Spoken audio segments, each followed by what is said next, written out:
Morning students of class 10th. Now today I am going to start the next topic of this chapter, human respiratory system. It is the last topic of respiration in plants and animals. Now human respiratory system is comprises of following parts or organ which help to transfers the air through this pipe or through this passage where the exchange of oxygen and carbon dioxide takes place. Without these passage, the air will not enter. Mainly we are talking about the oxygen will not enter and gaseous exchange will not occur through this air sac. Now, what are the organs which are participate to form the respiratory system? अब अगर हम बात कर रहे हैं respiratory system की, तो भाई how the air entered through different organs and what are the different organs to formed a respiratory system. Now please students listen carefully because in board examination they ask the flow chart. Okay, so first structure is nostril.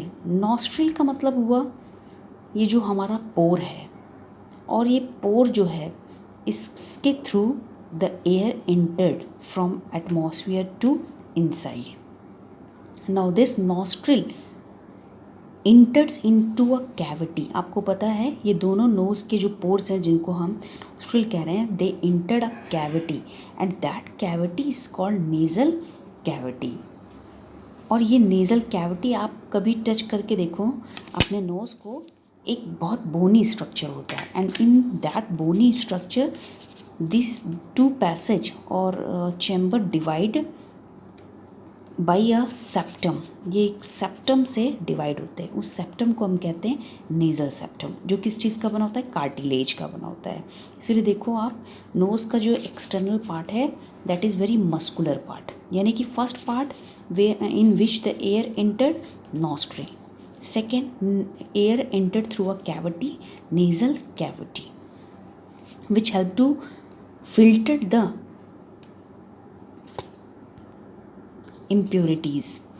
यानी कि ये जो nasal cavity है इसमें hairs का formation होता है. आप देखो the hairs line the passage. अब जब हेयर्स पाए जा रहे हैं इस पैसेज में, तो they generally prevent the dust particle और impurities फ्रॉम एंटरिंग इनसाइड. और इसी नेज़ल कैविटी में म्यूकस भी पाया जाता है, और म्यूकस का काम ही कि ट्रैप कर लेना, जिसको हम कहते हैं रनिंग नोज़ हो रहा है, लेकिन एग्जैक्टली वो हमारी बॉडी में किसी डस्ट पार्टिकल को प्रिवेंट कर रहा है. Now third organ is pharynx. Pharynx को हिंदी में गला भी कहते हैं, गला, थ्रॉट. और यही फेरिंग्स जो है, ये आपको मैंने प्रीवियस डाइजेशन में बताया था कि pharynx is the connecting link between air pipe and food pipe. यही फेरिंग जब when the airs enter through this pathway like nostril, nasal cavity and pharynx, एक स्लिट होती है, एक छेद होता है, और उसको हम कहते हैं ग्लॉटिस.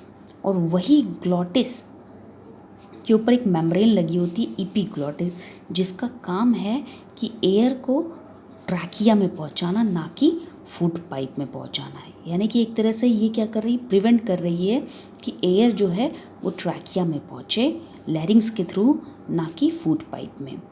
और जब भी हम swallowing करते हैं, थोड़ी विद इन अ सेकेंड हमारा जो रेस्पिरेशन है रुकता है, क्योंकि उस टाइम में एपिग्लॉटिस जो है वो किसको ढक देता है, ग्लॉटिस को, ताकि फूड जो है वो फूड पाइप में जाए, ना कि एयर पाइप में.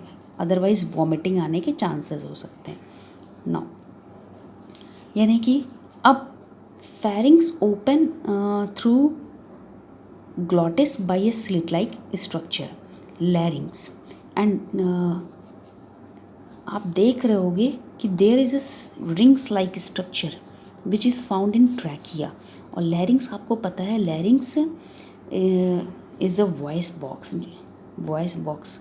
और हम in males the larynx formed Adam's apple. क्यों? क्योंकि ये थोड़ा सा जो वोकल कॉर्ड्स हैं ये क्या होते हैं, लार्ज होते हैं एज कंपैरिजन टू फीमेल्स, इसीलिए इनको हम कहते हैं Adam's apple because of the scientist name. Now अब ये trachea is a tube like structure in which the air is passes from larynx to through larynx to trachea into our lungs. Trachea contain a C-rings like structure, and these C-rings like structure is called cartilage. Cartilage. अब इन cartilage का काम क्या है? इन cartilage का काम ये है कि एयर इतनी फास्टली अगर हाई प्रेशर से आ रही है तो पिचकने से इस पाइप को बचाना। It means it helps to prevent from collapsing. ये सी रिंग्स पाई जाती हैं।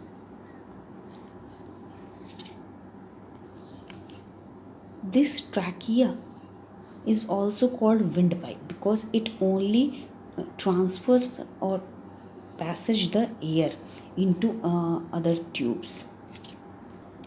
अब ये जो आपको सीरिंग्स दिख रही हैं, ये जो ट्रैकियल ट्यूब्स हैं दे नाउ बाइफरकेट का मतलब दो ब्रांच में डिवाइड हो जाती है, and both the branches is now called bronchi. यानी कि अब इनको हम ट्रैकिया नहीं कहते, क्या कहते हैं, ब्रोंकाई कहते हैं। And both the bronchi enter to either side of the lungs. अब आपको पता होना चाहिए हमारा लंग्स जो है वो एग्जैक्टली इसका पोजीशन कहाँ है। जो हमारे रिब केज हैं, ये जो हमारा रिब केज है इस रिब केज के अंदर प्रोटेक्ट है। यानी कि the function of the rib cage to protect the lungs. और रिब केज और ये लंग्स पाया कहाँ जा रहा है, थोरेक्स रीजन में, यानी कि चेस्ट रीजन में पाया जा रहा है। अब अगर हम बात करें तो आप देख रहोगे कि both the bronchi again divided into many branches, यानी कि bronchi bifurcate into different branches. Now then we call bronchioles, यानी कि first trachea bifurcate into two tubes and entered both the tubes in either side of the lungs, then called bronchi, and then bronchi again divided into many branches that we call bronchioles. और इन्हीं bronchioles में air sac like balloon like structure पाए जा रहे हैं in which air is stored, जिनको हम क्या कहते हैं, एल्व्यूलाई कह रहे हैं, और इनको हम क्या कहते हैं, एयर सैक।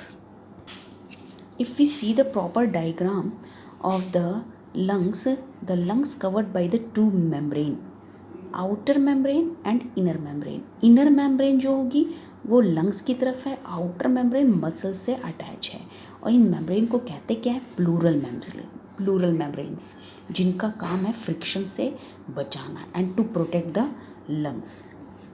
और अब हम लंग्स की बात करें तो लंग्स जो होता है हमारा बहुत इलास्टिक होता है, लचीला, फ्लेक्सिबल, स्पॉन्जी।